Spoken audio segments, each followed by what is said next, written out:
key themes common in all the world's folklore. Okay.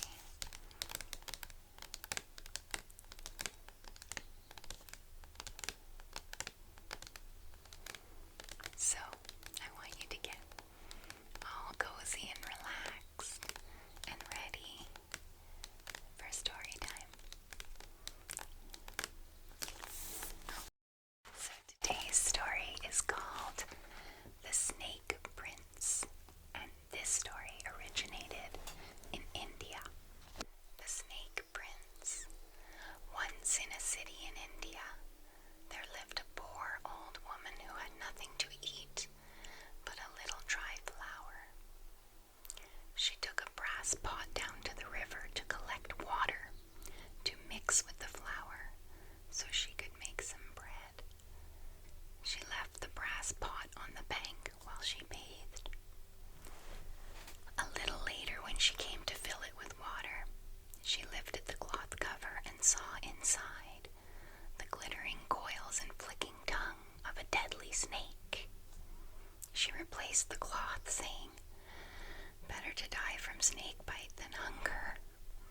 I will take you home, shake you from the pot, and then all my troubles shall be at an end." But when she upturned the pot on her hearthstone, instead of a snake, out fell a necklace of flashing jewels.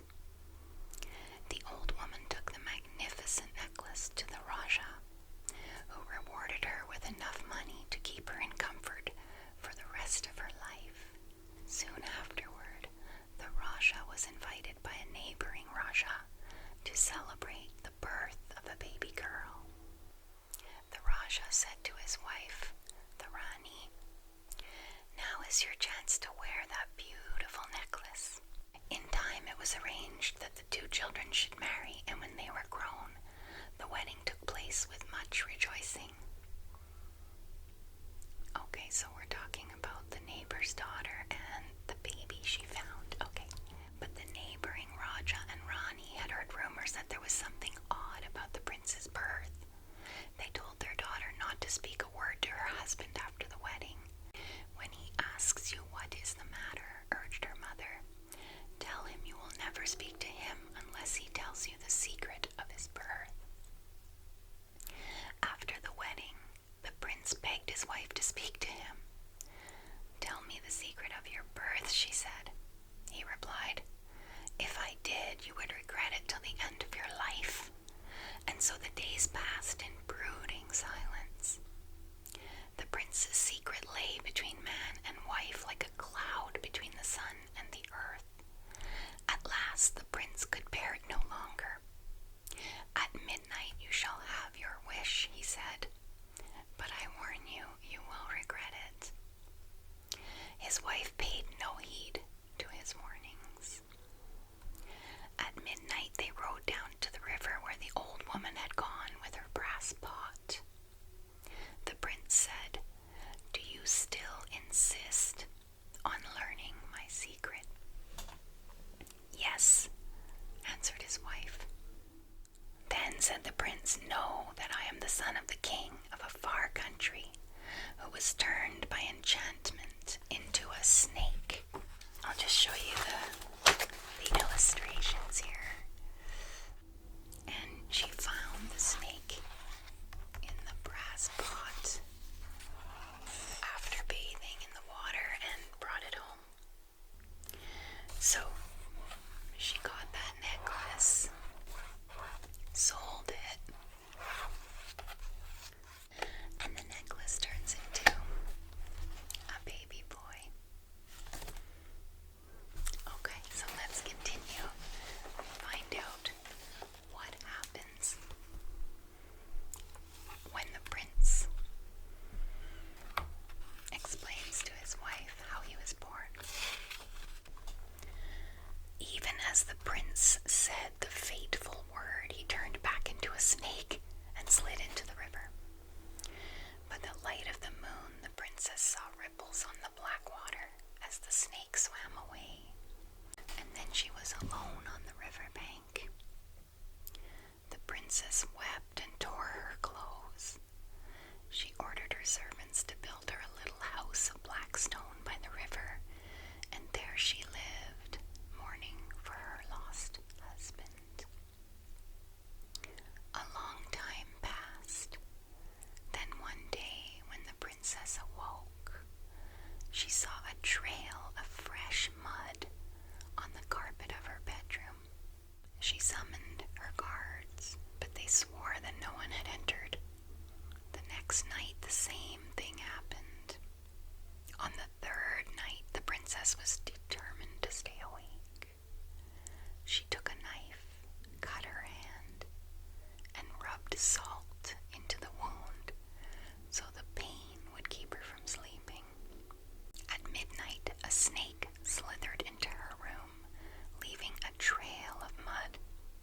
It crawled towards her bed, raised its flat head onto the mattress, and stared at her. "Who are you? What do you want?" she whispered, trembling with fear. The snake replied, "I am your husband." The princess began to weep. The snake continued, "Did I not tell you that if you forced my secret from me, you would regret it?" "I do regret it," she said.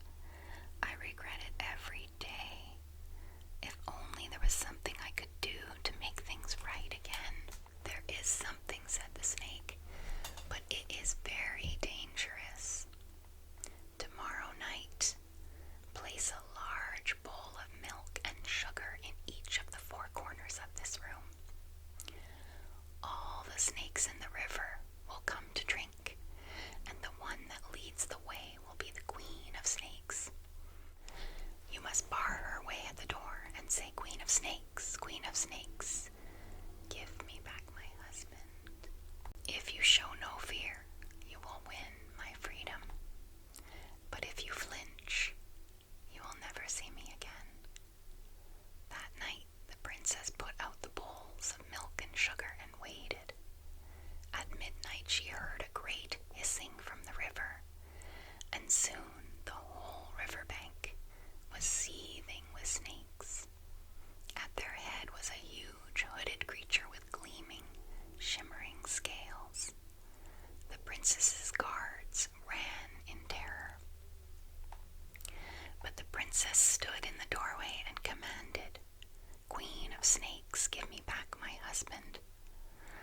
The rustling, writhing snakes seemed to hiss, "Husband, husband."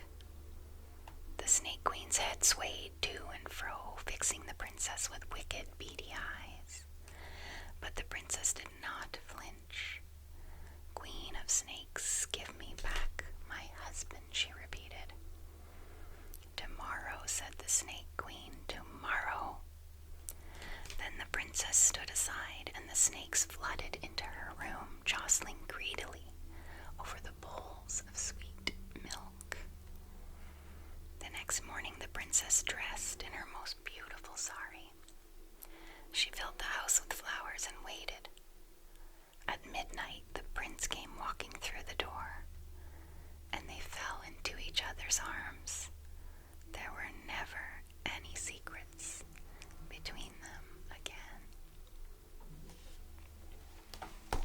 And here are the wonderful illustrations of the princess mourning the loss of her husband. And she lived in a little black house that they built for her. And this is showing all the snakes coming into her home. Now, it says, this shows you sort of what it would look like. The riverside in the story, it kind of gives you the real life version of the riverside in the story. So down by the river, this fine view of the Yamuna River with the Taj Mahal in the background conjures up the riverside setting of this tale. I'll show you. I'll show you closer. Okay, here we go.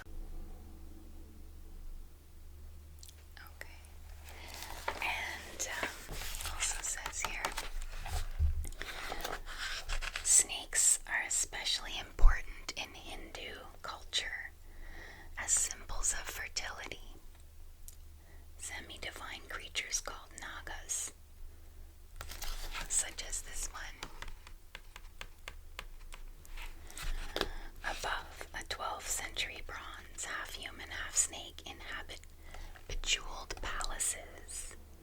In underworld kingdoms, they are associated with water, especially wells, rivers, and lakes. There.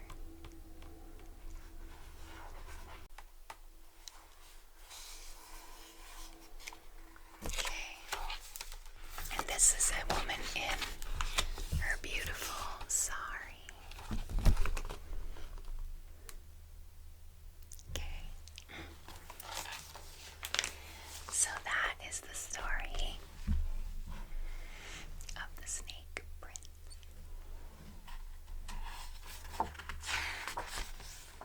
Our second story tonight is called The Heart's Door. It's a Finnish story. Once there was a young man named Severi who set out to seek his fortune. He walked over hills and meadows and through deep woods until at last he came to the sea. There he saw a little rowboat on the shore. Severi got into the boat and set out across the ocean. The boat was tossed by the winds and lashed by the rains, and at last a huge wave washed Severi overboard. But he did not lose heart. He swam night and day until he reached a white beach at the front of a black cliff. Dangling from the cliff top was a rope, so Severi climbed up. At the top of the cliff, Severi found a path that led him down into the heart of the hill. At the bottom he came to a golden door, which opened for him. He stepped through into a magic world of green meadows, beautiful flowers, and trees hung with golden fruit. There Severi met an old man with long white hair who asked him who he was and where he was going. "My name is Severi," he replied, "but I do not know where I am going." "Then stay here," said the old man, "and be my servant." So Severi went to live with the old man in his copper castle. The next morning the old man said that he must go away on a long journey. "Here are the keys to the castle," he said. "There are 24 keys for 24 rooms. Feel free to go into all the rooms except the last. If you go in there, you go at your own risk." When Severi was left alone in the castle, he began to explore the 23 rooms.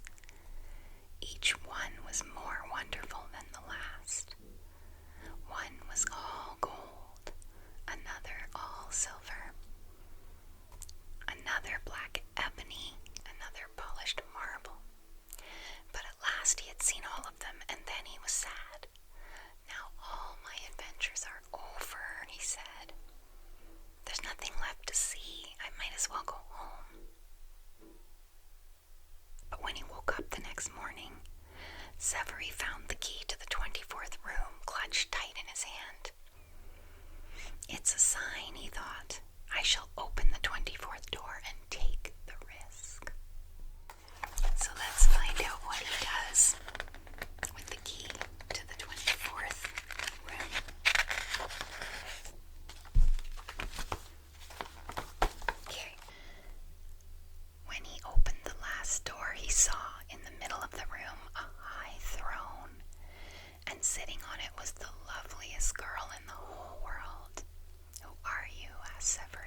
first several